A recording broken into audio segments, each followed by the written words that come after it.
Hey, what's up, guys? It is METAGAMESGX here, and I'm going to be going over the best rogue picks for Yu-Gi-Oh! Post-Suda format, because we have the new upcoming format with the new set, and this is going to actually shake up the meta a lot. There's going to be a few of the top dogs, which is going to be Ryzeal, all of its variants, such as Mitsurugi, Fiendsmith, the pure version, and everything else, and then we're also going to have Malice, but also there will be decks like Crystron and Tenpai Dragon, which are going to be arguably the next best decks. But besides those meta picks, there are the rogue options, and we have to go over what the best ones are. I'm going to give you guys a top 10 best rogue decks based on tournament performance in the OCG, the TCG, and just overall vibes based on this meta, based on me talking to a bunch of top players. So first, we have Melodious. I think Melodious has been one of those decks that you see a lot of people actually running right now to great success. You can obviously make a very competent board right now with just an Ostinato. Very much so that you can end on a board such as like a 12 on top of all your Melodious cards, which allow you to make an unbreakable board for the most part with a lot of the... When Arya is on the field, it's very much hard to break their board, and you have a ton of hand traps on top of Herald of the Arclight, Ghost Ogre in this build, and you can also main deck Dominus Purge, which you guys have been seeing. The Dominus cards have been just taking over the game. It's also a Fusion Xyz Link deck, so it doesn't automatically just lose to D-Barrier, but it also has a lot of options, including going into SP Little Knight. It could even run Typhon and things like that.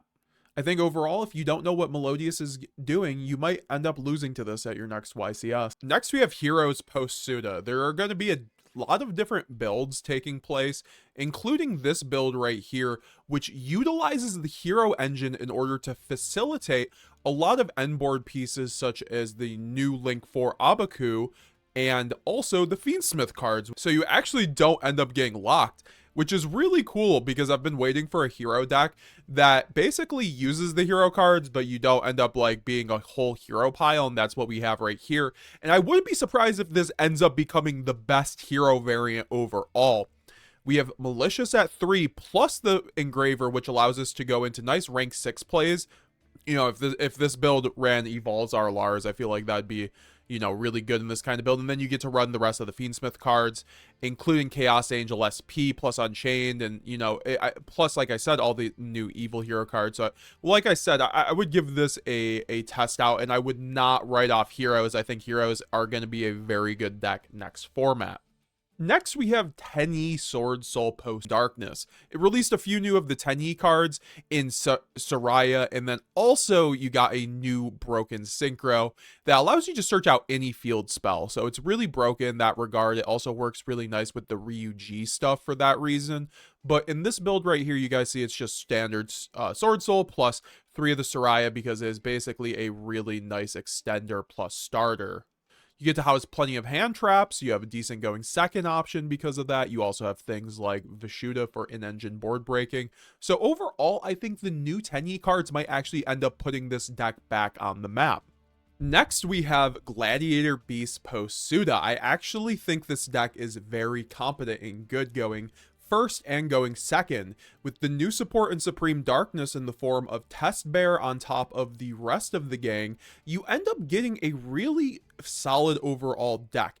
Gladiator Beast traditionally was always more of a going second strategy, but now you, with the new fusion monster that basically cheats out any of them in the form of Claudius, I really do think that you can start making an end board that your opponent can't play through in the form of Heraclinos, plus always getting to the War Chariot. And then you also just have other hand traps. This build only has 3, but I'm sure you could probably make a build that could fit a little bit more, or even run just board breakers instead, because in my opinion, if you aren't able to run like at least 12 hand traps right now, you should just be probably running board breakers. But even then, I think like board breakers aren't that good going into post-Suda format. So I do think that Gladiator Beast is one of those decks that you need to be aware of what it does with the new fusion, basically cheating out its Omni Negate in the form of Heraklinos, on top of its ability to loop its name, such as Mermail, or even running the Graveyard Banish in the form of Rediari.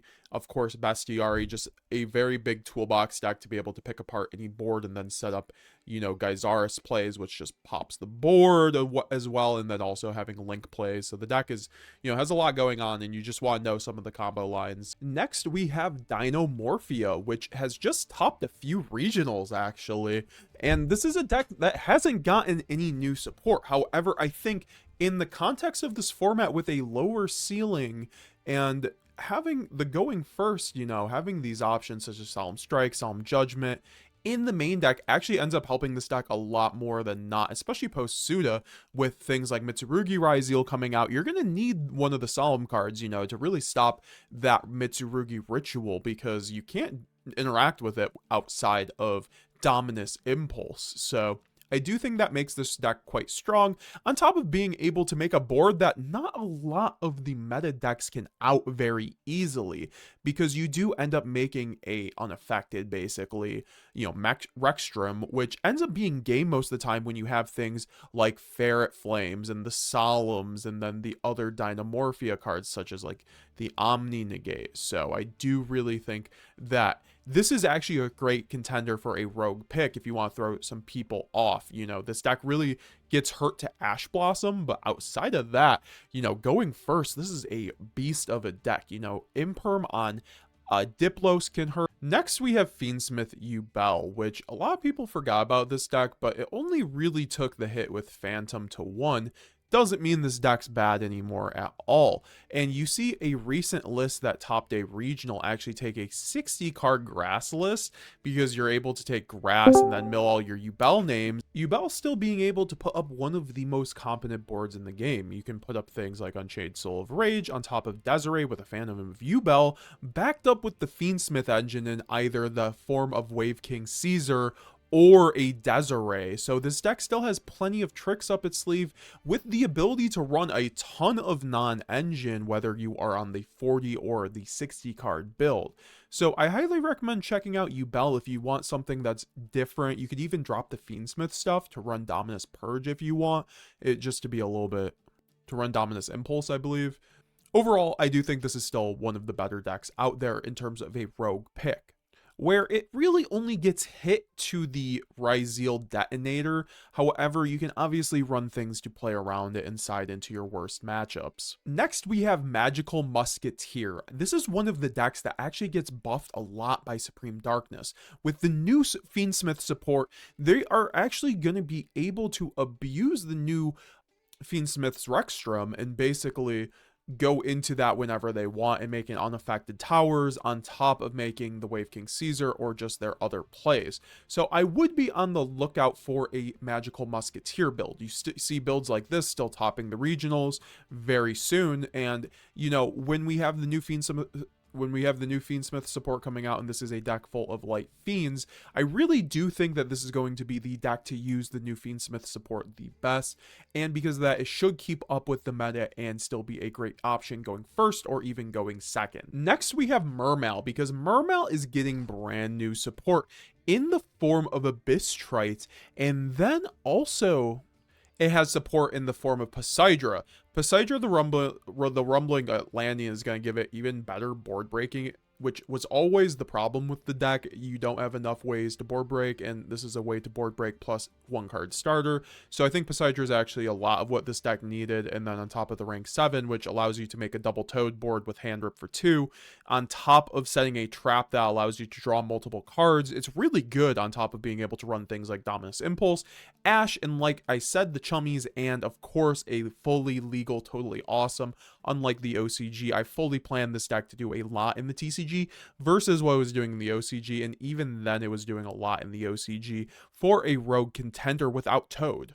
It's one of those glass cannons that can go first and play through multiple hand traps. It gets slammed to Droll and Shifter, however, I still think it's a pretty good option overall. Next, you have Memento. Memento is one of those decks that has kind of fallen off in the TCG a little bit, but people who play the deck will swear by it. And it's once we have Memento. Memento is one of those decks that continues to top regional after regional and ends up being around like the 5th to 10th best deck no matter what the format it is. And I think it's one of those decks that's still very hard to hand trap, you know, with a lot of its options being able to play on your opponent's turn as well.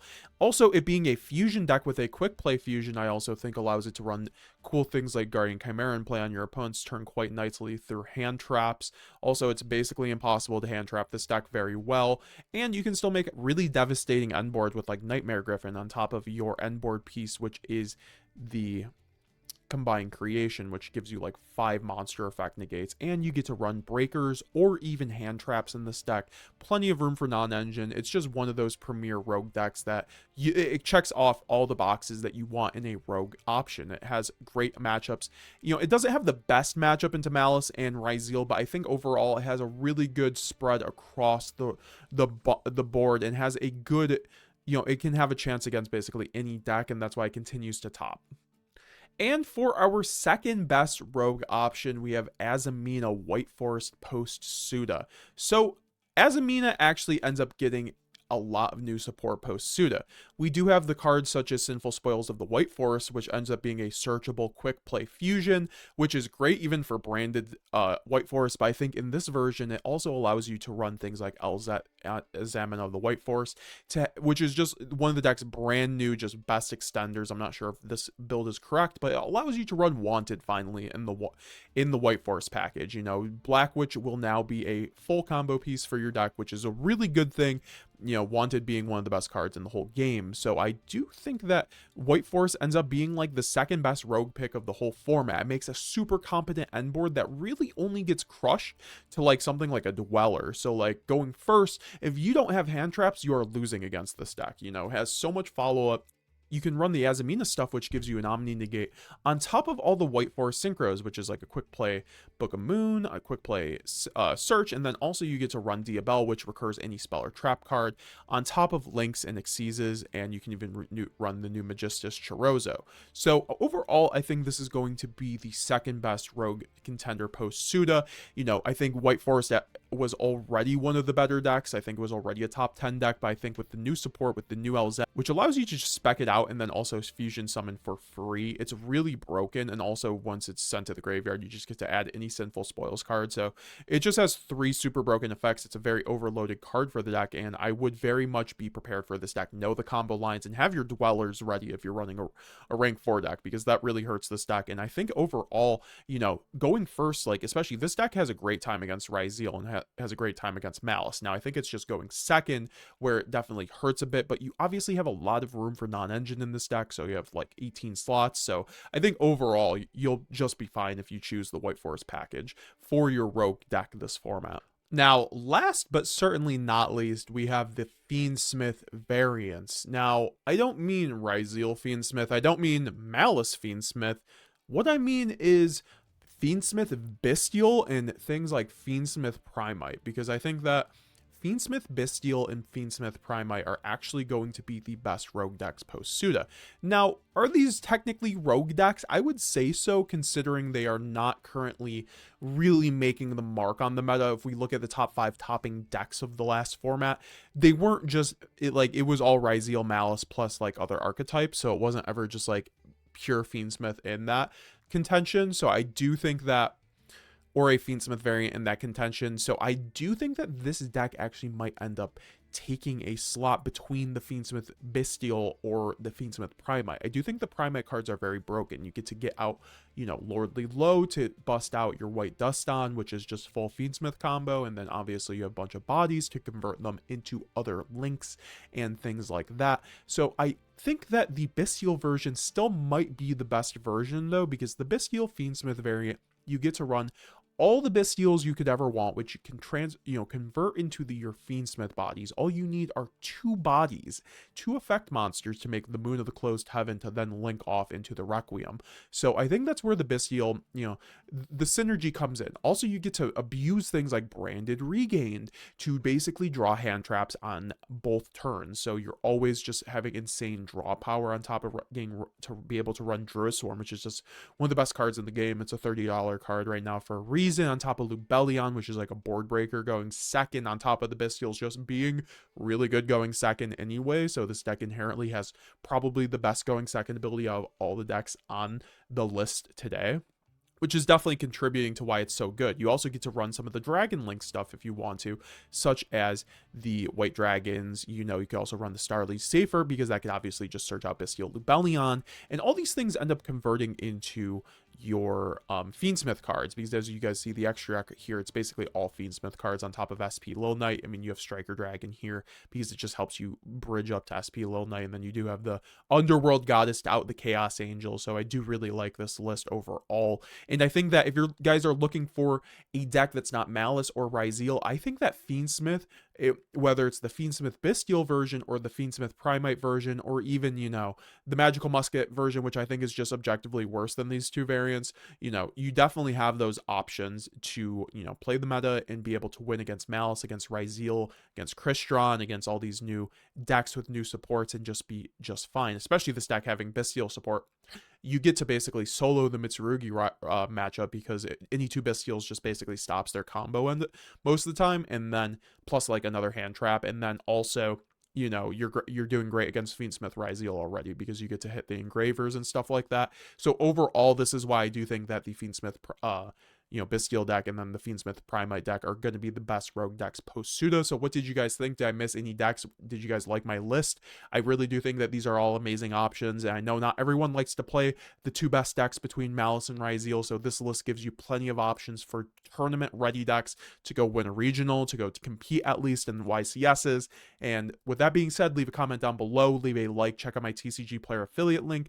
Also, check out MetaGamesGX.com if you want to pick up my spreadsheet or even a t-shirt, a hat, a hoodie, something like that. Help support the channel.